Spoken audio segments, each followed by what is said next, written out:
This week, Conflict Zone is in Jerusalem, where violence has flared yet again between Israelis and Palestinians. My guest is Naftali Bennett. He's education minister.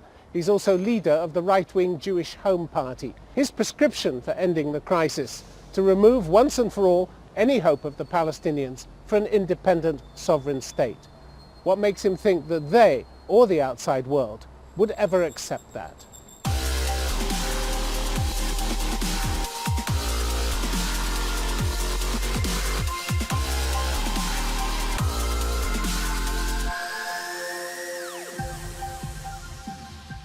Naftali Bennett, welcome to Conflict Zone. Thank you. It's great being here. You gave an interview last year. You were asked about the freeze in the peace process, a freeze that you supported. You said the process was suicide. We saved the country. Looking at the violence today, it doesn't look as though you saved the country at all, does it? Well, Tim, you know, for the past 100 years, we've had roughly 40 rounds of violence with radical Islam. In 1921, 1929, 1936, 1939. And that's the whole point. It's not getting better, is it? This is nothing new, and until the Muslim world accepts Israel's right to exist, and we were here way before Islam even started, it will go on. But you know what? Amid all this turbulence, Israel is growing. Israel is thriving, as are its people. So I'm very optimistic. U.S. Secretary of State says if you want to know what a one-state solution looks like, take a look at what's happening at the moment. Anyone who thinks otherwise can measure what unitary looks like by just looking at what's been occurring in Israel over the last few weeks. He says the two-state solution, there's no alternative to it. Quite the contrary. What we're seeing is a result of the Oslo Accords that injected terrorists into Israel. So Kerry knows nothing. I'm talking about the point. The point is that when we went 100% all the way in 1999 in the Camp David Accords, Ehud Barak was willing to divide Jerusalem, willing to form a full-fledged Palestinian state. You know what happened? They murdered 1,000 Israelis as a result. Tel Aviv, Jerusalem, Haifa, we had buses blowing up everywhere. So the murders go on all sides, don't they? This approach, no. The murders go on all sides. I vehemently disagree. You wrote about it in August in the New York Times. You talked about Jewish extremists murdering an 18-month-old baby. And you know what the big difference is? When everyone has extremists. The difference is... This is what I'm saying, the difference, Tim, is that when there's an extremist on our side, the whole leadership of Israel goes out of its way to fight that. Whereas on the Palestinian side, when they murder Jews, you know what Mahmoud Abbas does? He pays the money. Well, he funds families. This is important. He gives prizes to murderers while we put them in jail, and that's the precise difference. Well, do you? You blame the violence on Palestinian incitement. You said Abbas is the head of the snake of incitement. I think that's the term. That is correct. But you too are blamed for intentionally provoking and inciting violence, specifically by the defense minister in the cabinet in which you serve. IDF Army reported, the radio reported October 7th, Moshe Ya'alon told the cabinet, ministers from the Jewish Home Party, your party, are provoking the field and causing an increase in the number of settler attacks, both on Palestinians and soldiers. Yeah, that's nonsense. So he doesn't know what he's talking about either. He's the defense minister of Israel. The big picture is that we're in our Jewish home here. Okay, it's been our Jewish home for about 3,800 years. We had a Jewish state here 3,000 years ago. We had a Jewish state that was destroyed by Romans in 70 AD. We were expelled by the Spaniards from Spain 1,000 years ago. Hold on. We were expelled from England roughly 1,000 years ago. We had the Germans who butchered us, and now we're at home. What does that I'll tell you. And unlike where you live, Tim, you live in London, and I know that it's a walk in the park compared to being in the toughest region in the world. Heck, we're surrounded. Address the point? I will address. I'm addressing precisely the point. What we're doing here is building the only democracy that respects full equal rights of the Arab minority, of the Jews, of everyone in the midst of the most turbulent, difficult place Okay, well, on I'll earth, come to and you're that in a coming minute. and I'll come to attacking. that in a minute. That's precisely the common media approach of attacking. I'm not attacking We're on you. the right side. We're on the not right attacking. side. I'm telling you what the defense minister is saying to you. You misquoted. I don't know what you He says misquoted. by but, saying but that the army's hands are tied and that the army is not I'm doing happy enough to to report, stop the Tim. current wave of terror, this fuels the people who choose to take matters into their own hands. He's accusing you of doing that. I'm very happy that the army's hands are no longer tied because of what I pushed for. We will defend ourselves. Don't create a symmetry where there is no symmetry. They are attacking us. We're defending ourselves. The current violence, and Tim will continue to do that. The current violence has centered around the long-standing procedures relating to the holy sites in Jerusalem, specifically the Temple Mount, the Haram al-Sharif. The Prime Minister has been at pains to tell the Palestinians and the rest of the world that the status quo is not going to be changed, the status quo whereby Jews do not pray at the Temple Mount. But some leading right-wingers have been undermining the Prime Minister, haven't they? Your Justice Minister, Ayelet Shaked, said a year ago that Jews have the right to pray at the Temple Mount. Your MP, Yinon Magal, weighed in, said he wants a new temple built there.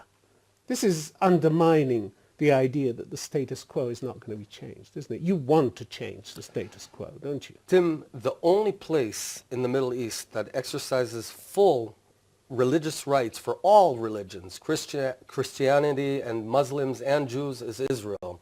So no one should tell us how to govern Temple Mount. Temple Mount is open for Muslims to pray, and roughly 2.5 Muslims have prayed at Temple Mount in the past year, while only about 12,000 Jews. Let's put things in proportion. Let's also point out that there is a large amount of rabbinical advice on this and views that says Jews should not actually pray on the Temple Mount. Wow, now you're representing the rabbis.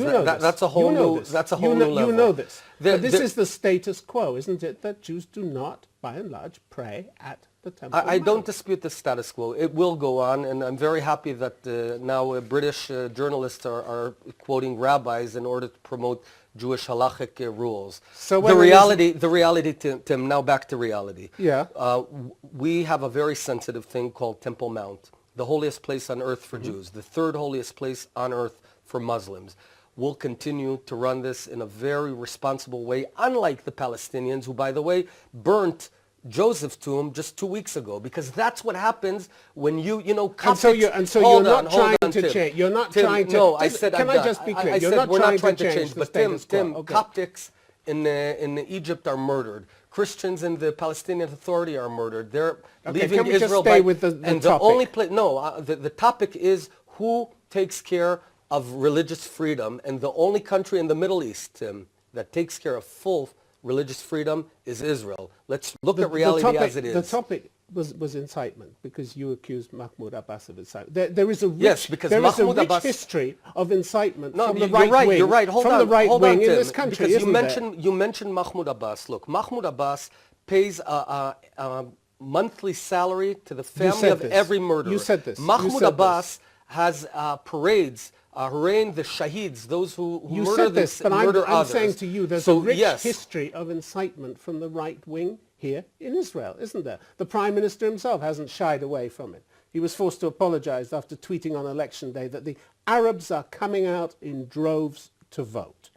The rule of the right is in danger. The Arab voters are moving in droves. The message clearly inciting anti-Arab sentiment. Quite the contrary. Inciting. You know, I'm Minister of Education of... Would this be tolerated in any other country? 2.2 million kids, including Arab kids, including Druze kids, and I take care of each and every child as if it's my own. I don't care what race they are or what religion.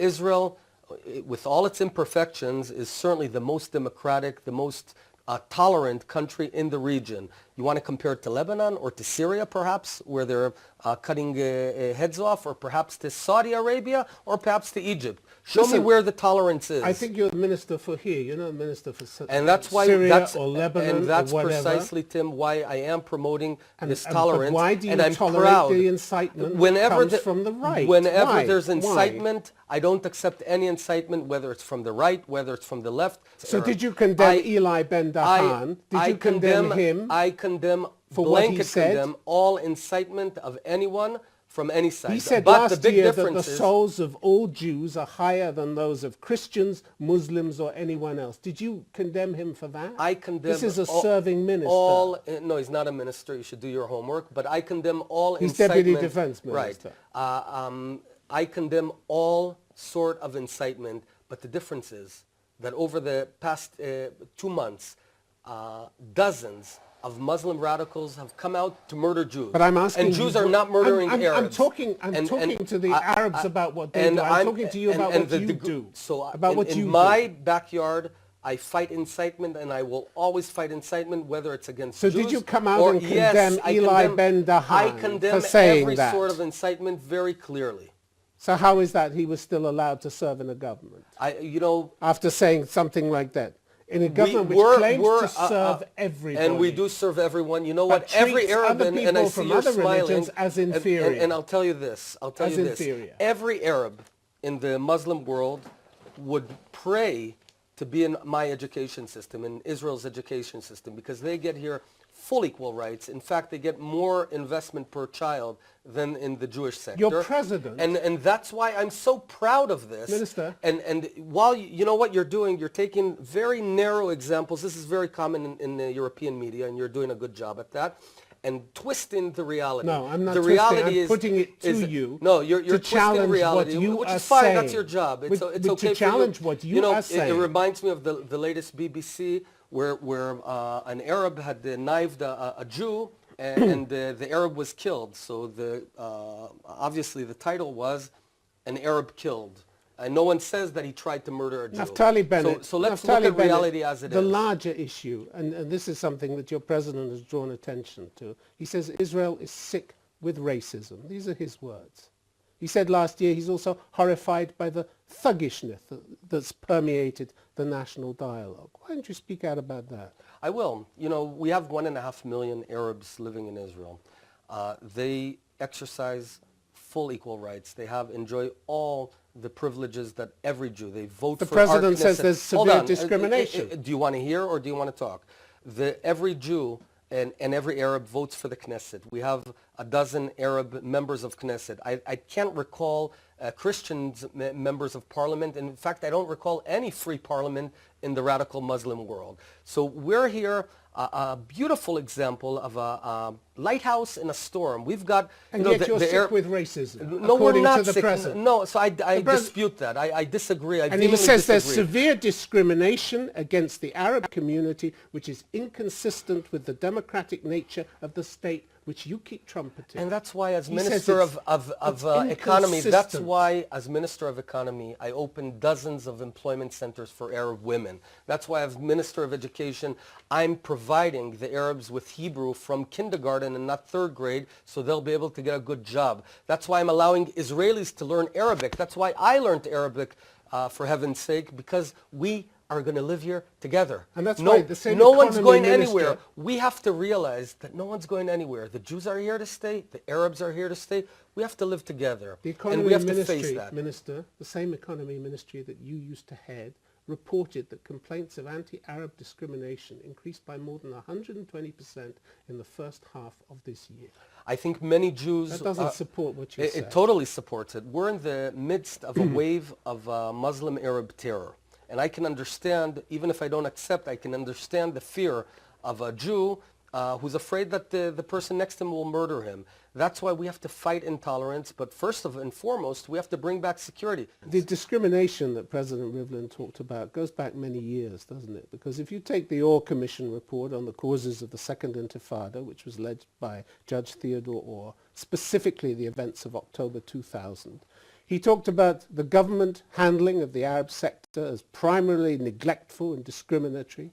He said the state did not do enough or try hard enough to create equality for its Arab citizens or to uproot discriminatory or unjust phenomena. And we're fixing just that. And that's but why, not as according education, to the president. He still talks about severe discrimination. All right, and that's why, as education minister, I've invested $1 billion shekel in the Arab community. Look, I care about every child in Israel, whether he's Jewish, whether he's Arab. We're in an imperfect place. We're not in La La Land, we're in a reality, a very tough reality, where we want to create a beautiful Jewish democracy in Israel while we're surrounded by the craziest people in the world. It might be easier to live in London and sit and give comments than when you live here, but we live in a reality. And do you think you're helped in doing that, in creating the kind of society you want, by bulldozing the houses of suspected terrorists? Not suspected. We're talking about bulldozing the house of terrorists. Something that's been strongly condemned in the past by the international community and was given up by the army. The army gave it up themselves. Look, here's the deal. These terrorists are willing to die. Now, if someone's coming and willing to kill you, and you know he doesn't care, he's willing to commit suicide, then the only way to prevent it is if he knows that his house will be destroyed, and therefore you create the deterrence necessary to prevent the next terror attack. We don't want to do this. But when hundreds of Muslims, radical Islamic terrorists are out to kill me and my family, yes, I will defend myself. And you know what? I'm not going to apologize for it. I'm proud of it. General Ehud Shani, who wrote the report in 2005 on the basis of which the army stopped bulldozing houses, he said just the other day, he said that Palestinian resolve was actually strengthened by the demolitions, and that the motivation of individual Palestinians to fight against Israel was probably increased by these demolitions. So it's a counterproductive policy. That's what he says. I differ. I think that when a terrorist, now the equation for a terrorist is very positive. He knows this. I go, I kill a Jew or two, I die, that's fine. I get to have 70 virgins in the next world. My family will get a monthly salary. I'll be paraded as a hero. We have to change this equation. That's the problem. As long as the equation is so powerful, they're going to continue killing dozens of Jews. And at the same time as you pulling down houses, and there are actually a lot of thousands of demolitions that are pending by the civilian administration. At the same time as you want to do that, you want the Palestinians to recognize Israel as the Jewish state. Israel is the Jewish state. When Israelis themselves can't agree on what the Jewish state is. The Jewish state is very simple. It's my home. What about the disagreements of the nation-state bill? What about the nation-state bill? You're asking about Israel as a Jewish state. Yes. Just open up the most popular book in the world. It's called the Bible. And you can find the Why the do connection. They have to say it? I don't need them to say anything. I don't need anything from them. So why are they being asked? I'm not asking them. The Prime Minister I'm not suggesting to form. The Prime Minister is. I'm not suggesting to form a Palestinian state in the midst of Israel. I think that would be a profound mistake. I vehemently oppose the notion of forming another failed Arab state in the heart of Israel. That's crazy. All the rest are falling apart and disintegrating into tribal structures. So here, we're going to try another artificial one. Why? Do I want to commit suicide? I'll also remind you, Tim, hold on. I'll remind you, we tried this. In 2005, we did the big experiment in Gaza.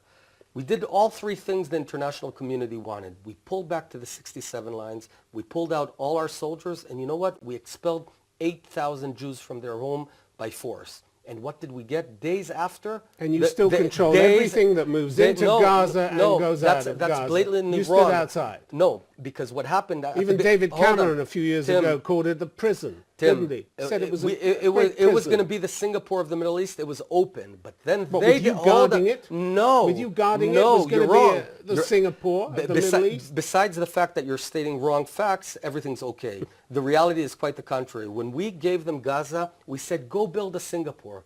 And you know what? They shot thousands of missiles from there onto Israel, which is why, yes, we need to defend ourselves. What do you do when every centimeter of land that you hand the radical Islamists turns into a base of Iran and radical Islam? What do you do? We did it in Lebanon, and now we have 150,000 missiles there. We did it in Judea and Samaria, and they killed 1,000 Israelis. I understand. I'm talking about what you do.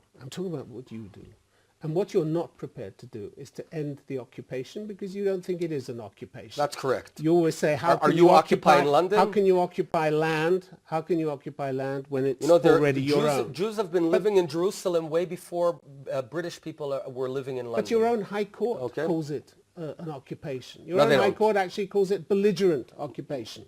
On an international basis, international law, we're talking about disputed territory. A former head of Shin Bet Avraham Shalom says we've become a brutal occupation force. Here's a man who was charged with the security of the state of Israel. Carmi Gillen, another former head of Shin Bet, saying we're making life intolerable for millions of people, directly challenging the things that you're telling That's us correct. about what you're doing for Israel. Well, if you and I go out on the street now, we can walk around, you'll meet Arabs who have good jobs, who vote for the Knesset, the same Knesset I'm a member in. These are the former That's heads pretty of Shin amazing. Bet. These are former heads of Shin Bet. Yeah, you know, I always believe reality is stronger than any words. You know very well that 1.5 million Israeli Arabs vote for the Knesset, they pay taxes in Israel, they get all equal rights in Israel, and I'm their very good education minister trying to do my best to make their kids get a better education.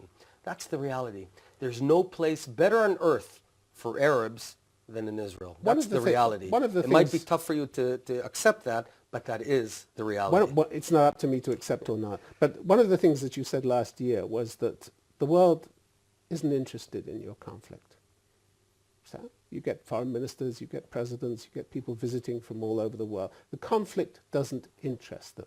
So if the conflict doesn't interest them, why are you so exercised over something like boycott, divestment, and sanctions? Why does the Anti-Defamation League point out that the number of BDS campaigns has doubled in America over the last academic year? Why are you allocating special funds, 100 million shekels, to fight boycott, divestment, and sanctions if you're not worried about it? Actually, Israel's economy has never been better. We had $2.5 billion of VC investment in startup companies 2 years ago, 3.6 billion last year, 4.5 billion this year. You know, the GPS... And what about BDS? Hold on. The GPS that you use to get to work is Israeli technology. What about BDS? The stent in your heart is Israeli technology. The water technology that grew this plant is Israeli technology. Intel chips are made in Israel. And the EU is now examining proposals that reach into your banking, your loans and mortgages, your qualifications from settlement institutions, as well as the tax-exempt status of European charities that deal with your settlements. So they're going to be attacking your financial institutions. Well, the reality is that we've never been... And you're not worried about that? We're always concerned about everything, and especially when there's countries who exercise... That doesn't sound very serious, Minister. We're always Tim, concerned about everything. We are concerned, but, you know, I come from the high-tech industry. I ran a high-tech company that today secures 70% of North American transactions and UK transactions. Citibank, Chase, Bank of America are all protected. Hundreds of millions of customers are protected by technology that my personal engineers and my company developed. I don't think the world's about to give up. And what if European banks don't want to trade with you anymore? They don't want to do business with you anymore? Because that's the threat, isn't it? European banks, the prism through which they're looking at Israel now. If someone wants to give up on the best technology in the world, only second, you know, in terms of size, we're only second to Silicon Valley. Israel has the best high-tech industry per capita. You keep saying that's fine. But what about the attitude? What about the attitude of the rest of the world? You're either worried about it, which your foreign ministry constantly says it is, or you say everything's fine. The rest of the world isn't concerned about our conflict. No, the rest of the world is very concerned about your conflict. There is one unique place. I'll tell you, China, India, our commerce is growing exponentially. United States. Western Europe, the EU, there are pockets of anti-Semitism that whatever we do, they don't care that Why is it anti-Semitism? Why isn't it just criticism? Well, why couldn't you just accept its criticism? You know why? I'll tell you why. Because when you apply a double standard in Israel, a standard that you don't apply on yourself, but you do apply in Israel, when you see that Assad is butchering 250,000 of his own people, and what you really care about is building another kindergarten or not in a settlement, I call that double standard. When you see the only democracy in the Middle East fight for its life and defend itself, and then you talk about excessive force, that's a double standard. I call that anti-Semitism. It's been around for about 2,000 years, and it stemmed from Europe. But I want to say most of Europe is not anti-Semitic, but there are pockets of it, and unfortunately, especially with the growing Islamic presence in Europe, it is growing. This is a problem. You know, radical Islam is anti-Semitic. More than 130 countries have recognized, at the UN, have recognized Palestine as a state. And you want the Palestinians to give up forever on this idea of a Palestinian state. You're too late, aren't you? No, I'm not. You know, way too late for Tim, this. Let me tell you something. I have 4 children, a 10-year-old, 8-year-old, 6, and 3. We live just 10 minutes from the proposed Palestinian state. If we were to form a Palestinian state according to these 130 countries and place a radical Islamic state just 10 minutes from my house, I would put my children at a harm's way. Doesn't have to be a radical Islamic not state, going to happen. does it? Well, Doesn't it does. have to be. In La La Land, it's not. In reality, it is. Because we're not living in a soap opera, Tim. We live in Israel. We live in the heart of the toughest place in the world. And yet, we still have a vibrant democracy. I'm proud of it. But we need to Despite what your defend president ourselves. says. Despite the criticism. Despite all our imperfections, though I'm sure the rest of the world is perfect. I want to see what the Londoners and what Berliners would do if thousands of radical Islamic terrorists would be running around trying to kill them. Let's see. What did the Ferguson, Missouri do? Was that excessive force? What did in Baltimore?